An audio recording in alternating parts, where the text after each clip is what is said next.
7 करने वाले हैं। 1 to 6 हम अपनी प्रीवियस वीडियो में खत्म कर चुके हैं। अगर अभी तक आपने हमारी प्रीवियस वीडियो नहीं देखी है तो आप पहले उस वीडियो को अच्छे से देख लीजिए, उन क्वेश्चनों को समझ लीजिए और एक बार अपने हैंड पे प्रैक्टिस भी कर लीजिए। आज हम अपनी एनसीईआरटी 6.1 एप्लीकेशन ऑफ डेरिवेट्स का क्वेश्चन नंबर 7 स्टार्ट करने जा रहे हैं। तो बेटा क्वेश्चन नंबर 7 मैं जरा रीड करता हूं। आप अपनी एनसीईआरटी की बुक निकाल लीजिए और उसमें क्वेश्चन नंबर 7 रीड कीजिए। अच्छा क्वेश्चन है क्वेश्चन नंबर 7, आपको एग्जाम में भी देखने को मिल सकता है। कहता है the length of x of a rectangle. तो हम लिख लेते हैं पहले गिवन क्या हमें गिवन है बेटा, that is a length of rectangle equals to x। एक तो हमें लेंथ दे रखी है और एक हमें दे रखी है इसकी विड्थ। कहता है width of rectangle equals to y। ये दो बातें दे रखी है, x और y उसने हमें दे रखी है। ठीक है, लंबाई भी दे रखी है और चौड़ाई भी दे रखी है। क्वेश्चन रीड कर रहा हूं। The length of x of a rectangle decrease। कह रहा है लेंथ डिक्रीज हो रही है, यानी हमें क्या दे रखा है dx। मैंने बताया था अगर ये ना बता रखा हो किसके रिलेशन में डेरिवेट कर रहे हैं तो टाइम के रिलेशन में। dx अपॉन dt दे रखा है, डिक्रीज हो रहा है। डिक्रीज का मतलब बेटा माइनस में दे रखा है। कितना डिक्रीज हो रहा है आप देख सकते हैं, और ये डिक्रीज हो रहा है हमारा 5 सेंटीमीटर। तो 5 सेंटीमीटर माइनस में लिख देता हूं यहां पे मैं, 5 सेंटीमीटर पर मिनट। उसके बाद कहता है जो विड्थ है y इज इंक्रीज हो रही है, यानी टाइम के रिलेशन में हमें dy अपॉन dt दे रखा है और ये इंक्रीज हो रहा है 4 सेंटीमीटर पर मिनट। उसके बाद कहता है व्हेन x, दो चीजें और दे रखी है। कहता है व्हेन x 8 सेंटीमीटर और y 6 centimetre find the rate of change. दो चीजें दे रखी है, पेरीमीटर का रेट ऑफ चेंज निकालना है और एरिया का रेट ऑफ चेंज निकालना है। तो पेरीमीटर, रेक्टेंगल का पेरीमीटर, अगर मैं पेरीमीटर की बात करूं पी से रिप्रेजेंट करता हूं, नंबर 1 निकाल रहा हूं। रेक्टेंगल का पेरीमीटर होता है बेटा 2x + y। ठीक है, यानी कि लेंथ और उसकी विड्थ दोनों का सम और बाहर इनटू में 2। उसने बोला इसका रेट ऑफ चेंज निकालो, यानी इसका डेरिवेट करो। लेकिन पहला सवाल फिर से वही उठा, किसके रिस्पेक्ट में, टाइम के रिस्पेक्ट में। यानी हम कर देंगे dp अपॉन dt, इसका डेरिवेट करेंगे, दो ऐसे ही छोड़ देंगे और ये हो जाएगा बेटा dx अपॉन dt और ये हो जाएगा dy अपॉन dt। अब देखो dx अपॉन dt की वैल्यू दे रखी है और dy अपॉन dt की वैल्यू भी दे रखी है। उठा के पुट कर देते हैं। dx upon dt is a -5 plus that is a 4। अंदर का सॉल्व करूंगा तो -1 और ये आ गया -2 सेंटीमीटर पर मिनट। अगर मैं इसका आंसर, नीचे स्टेटमेंट डालनी जरूरी है ना, तो मैं स्टेटमेंट डालता नहीं, बोलता हूं, आप खुद लिखेंगे। तो स्टेटमेंट लिखेंगे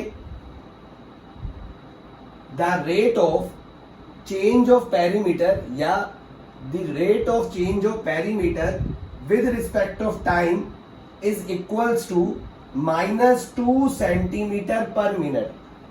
या फिर लिख सकते हो जो पेरीमीटर का रेट है वो डिक्रीज हो रहा है, इक्वल्स टू 2 सेंटीमीटर पर मीटर। यानी आप माइनस ना लगाओ, लिख दो the rate of perimeter decrease at the rate of 2 centimetre per minute. या तो ऐसे लिख दो या फिर ऐसे लिख दो the rate of change of perimeter with the respect of time is equals to -2 centimetre per minute. एक तो हमें ये निकालना था, एक आंसर हमने निकाल लिया। एक तो इसमें रेट ऑफ चेंज निकालने को कहा था और दूसरा जो उसने हमें रेट ऑफ चेंज निकालने को कहा था वो कहा था एरिया में, रेक्टेंगल का एरिया।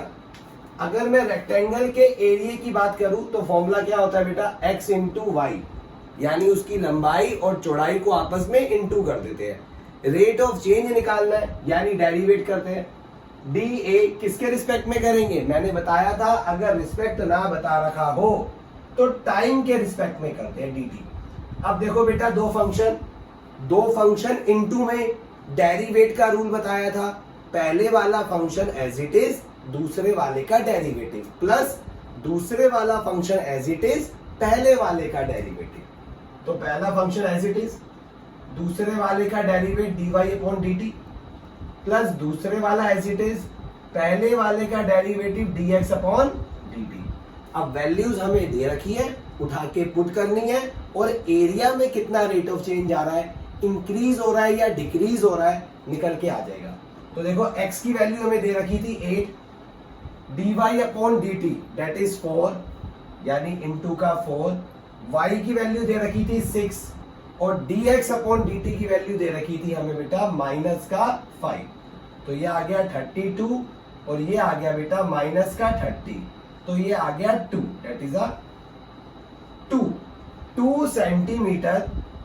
एरिया निकाल रहे हैं, एरिया हमेशा स्क्वायर में आता है, तो 2 सेंटीमीटर स्क्वायर पर मिनट।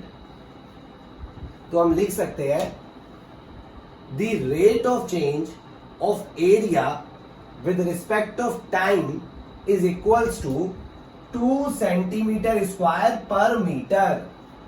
पर मीटर में ही था ना, yes, that is per metre. ये हमारा दूसरा आंसर हो गया। आप इस क्वेश्चन को नोट कर लीजिए, इसके बाद हम स्टार्ट करते हैं क्वेश्चन नंबर 8। अब हम लोग चलते हैं अपने क्वेश्चन नंबर 8 की तरफ। तो देखते हैं एक में क्या बोला हुआ है। कहता है अ बैलून विच ऑल, कहता है एक बैलून है जो स्पेयर की फॉर्म में, कहता है is being inflated by pumping in 900 cubic centimetre of gas per second. कहता है हम उसमें गैस डालते हैं। मेरी बात ध्यान दो, एक बैलून है, जब हम उसके अंदर गैस डालेंगे तो उसका क्या मतलब, वो क्या है, गैस क्या है, that is a volume. Notice करने वाली थी बात कि जब हम बैलून के अंदर गैस को पंप कर रहे हैं यानी उसका वॉल्यूम राइज हो रहा है। वॉल्यूम राइज हो रहा है 900 cubic centimetre of gas per second. ठीक है sir. Find the rate at which the radius of the balloon increase. हमें रेडियस का चेंज निकालना है, और रेडियस हमें दे भी रखी है 15 सेंटीमीटर। तो देखो हमें क्या दे रखा है, हमें बैलून का वॉल्यूम दे रखा है, और जो बैलून है वो स्पेयर की फॉर्म में। तो अगर मैं वॉल्यूम की बात करूं तो वॉल्यूम का फॉर्मूला होता है that is 4/3 pi r cube. ये स्फेयर के वॉल्यूम का फॉर्मूला होता है। हमको ये दे रखा है, कितना दे रखा है, दैट इज 900 क्या था, that is 900 cubic centimetre per second. 900 cubic centimetre per second. तो हम यहाँ पे ऐसे लिखेंगे, that is 900 cubic centimetre per second. ये हमें दे रखा है। अब मेरी बात ध्यान से सुनो, अगर मैं इसका डेरिवेट करता हूं, ये हमें इसका डेरिवेशन दे रखा है, जब मैं इसका डेरिवेट करूंगा ये हमें चेंज दे रखा है। बेसिकली ये इक्वल्स टू का साइन गलत लगा दिया है। ये हमें दे रखा है बेटा dv/dt, क्योंकि उसने बोला जब मैं उसके अंदर बैलून के अंदर एयर भरता हूं, हवा भरता हूं, तो वो इतने सेंटीमीटर क्यूबिक पर सेंटीमीटर की स्पीड से राइज होगा, और वॉल्यूम का फॉर्मूला ये होता है। अब अगर जब मैं वॉल्यूम का डेरिवेट करता हूं dv/dt, क्योंकि बताना रखा हो तो टाइम्स की टर्म्स में करते हैं, तो ये 3 आगे आ जाएगा, 3 × 4/3 पाई आर स्क्वायर। और देखो आपने r को वेरिएबल माना है और t के रिस्पेक्ट में करा है, तो r का दोबारा डिफरेंशिएट dr/dt। 3 से 3 कट गया, और इसकी वैल्यू हमें दे रखी है that is 900। That is 900 equals to 4 pi r square dr/dt। हमको क्वेश्चन में निकालना क्या है, नोटिस करो, हमें क्वेश्चन में निकालना था रेडियस का change in the respect of time, यानी हमें ये चीज निकालनी थी। व्हेन रेडियस हमें कितनी दे रखी थी इस क्वेश्चन के अंदर, रेडियस दे रखी थी 15 सेंटीमीटर। तो यानी इसका मतलब ये हुआ कि मैं इसको इस तरफ ले आऊं या इसको इसके डिवाइड में ले आऊं।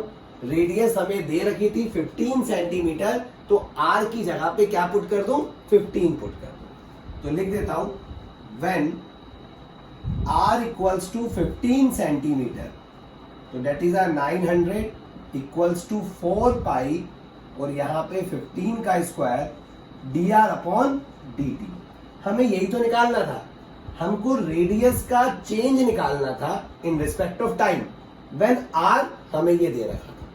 तो अब हम इसको इसके डिवाइड में ले आते हैं, तो that is dr upon dt, ये हो जाएगा 900 4 पाई और 15 इंटू 15। अब हम इसको कट करेंगे, तो काट देते हैं इसको, देखिए किससे कट रहा है,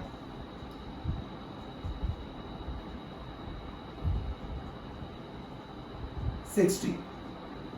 तो ये 900 कट गया 60 पे, और काट देते हैं इसको, तो ये 4 पे कट गया, 4 से 4 कट गया, तो आंसर आ गया 1/पाई सेंटीमीटर पर सेकेंड की जो रेडियस में चेंज होगा, हम लिख सकते हैं the change in radius with respect of time is 1/पाई centimetre per second. That is answer. और क्वेश्चन नंबर 8 हमारा यहाँ पे फिनिश होता है। आप नोट करिए क्वेश्चन नंबर। हम क्वेश्चन नंबर 9 की तरफ चलते हैं, देखते हैं क्वेश्चन नंबर 9 के अंदर क्या बोलता है। क्वेश्चन नंबर 9 बहुत छोटा सा क्वेश्चन है और इजी क्वेश्चन है। क्वेश्चन नंबर 10 इंपॉर्टेंट है, तो दोनों क्वेश्चन हम अभी करते हैं। क्वेश्चन नंबर 9 में बोलता है अ बैलून, एक बैलून है जो किस फॉर्म में होता है, स्फीयर की फॉर्म में होता है, हैव अ वेरिएबल रेडियस, उसकी जो रेडियस है वो वेरिएबल है। कहता है find the rate at which its volume is increasing with the radius. कहता है वॉल्यूम में कितना चेंज होगा with the radius. With the radius का मतलब रेडियस के रिलेशन में, रेडियस के रिस्पेक्ट में, और व्हेन रेडियस कितनी हो 10 सेंटीमीटर। तो यानी कि हमें पहले वॉल्यूम का फॉर्मूला लिखना पड़ेगा। ध्यान रखना जो हमें चेंज निकालना है वो हमें रेडियस के रिस्पेक्ट में निकालना है, टाइम के रिस्पेक्ट में नहीं। तो वॉल्यूम का फॉर्मूला क्या होता है बेटा, दैट इज बताइए क्या फॉर्मूला होता है, 4/3 पाई आर क्यूब। अब हमको इसका डेरिवेट करना है विद रिस्पेक्ट ऑफ रेडियस। तो जब रेडियस के रिस्पेक्ट में डेरिवेट करूंगा तो ये हो जाएगा dv अपॉन dr, और यहां पर क्या हो जाएगा, ये 3 आगे आ जाएगा, 3 इंटू 4/3 पाई आर स्क्वायर, 3 से 3 कट जाएगा, और ये dv अपॉन dr आ गया। वैसे तो ये हमारा आंसर हो गया, लेकिन उसने हमको r की वैल्यू दे रखी है, रेडियस की वैल्यू दे रखी है। व्हेन r इक्वल्स टू, हमें r की वैल्यू दे रखी है 10 सेंटीमीटर, दैट इज 10 सेंटीमीटर। तो हम वॉल्यूम का चेंज निकाल रहे हैं, r की जगह पे 10 लिख देंगे, that is dv upon dr 4 पाई 10 का स्क्वायर। इसको सॉल्व करते हैं तो ये हो गया हमारा बेटा 400 pi, that is the answer. 400 pi centimetre में था, तो सेंटीमीटर स्क्वायर, ये हमारा आंसर आ जाएगा। कि जो वॉल्यूम में चेंज होगा इन रिस्पेक्ट ऑफ रेडियस वो होगा 400 पाई सेंटीमीटर। हम लोग क्वेश्चन नंबर 10 भी कर लेते हैं, that is the one of the important question. मैं क्वेश्चन को सॉल्व भी करूंगा और इसकी फिगर भी ड्रॉ करूंगा। तो आइए पहले क्वेश्चन समझते हैं। कहता है अ लेडर, यानी एक सीढ़ी है 5 मीटर लॉन्ग, उसकी जो लंबाई है सीढ़ी की वो 5 मीटर लंबी है, is learning against a wall, एक वॉल के सहारे खड़ी हुई है, कुछ ऐसा कह रहा है। यहाँ पे मैं इसका डायग्राम बना देता हूँ। मान लीजिए वॉल है, ये हमने वॉल ले ली, हम ले लेते हैं वॉल, और यहां से एक ये सीढ़ी रखी हुई है, ये हमने सीढ़ी रखी, थोड़ी अच्छे से रख देते हैं, डायग्राम गलत बन जाएगा वरना। ये हमने सीढ़ी रख दी और ये इसकी जमीन है, और जो ये सीढ़ी की चौड़ाई दे रखी, जो सीढ़ी की लंबाई दे रखी है वो दे रखी है 5 मीटर लॉन्ग। क्या कहता है, the bottom of the ladder is pulled along with the ground. कह रहा है जमीन से इस सीढ़ी को खींचते हैं, जमीन से सीढ़ी को खींचते हैं, तो ऊपर जो टिकी हुई है सीढ़ी वो नीचे की तरफ आएगी। क्या लिखा हुआ है, away from the wall at the rate of 2 centimetre per second. कहता है जो नीचे से सीढ़ी को खींच रहे हैं ना वो 2 सेंटीमीटर पर सेकेंड की स्पीड से खींच रहे हैं। ओके, यानी अगर मैं यहां से लेके यहां तक की जो दूरी है उसको x मान लू, और यहां से यहां तक का डिस्टेंस y मान ली, तो जो हम इसको खींच रहे हैं with respect of time change दे रखा है, यानी हमें dx अपॉन dt दे रखा है, जो हमें dx अपॉन dt दे रखा है वो दे रखा है 2 सेंटीमीटर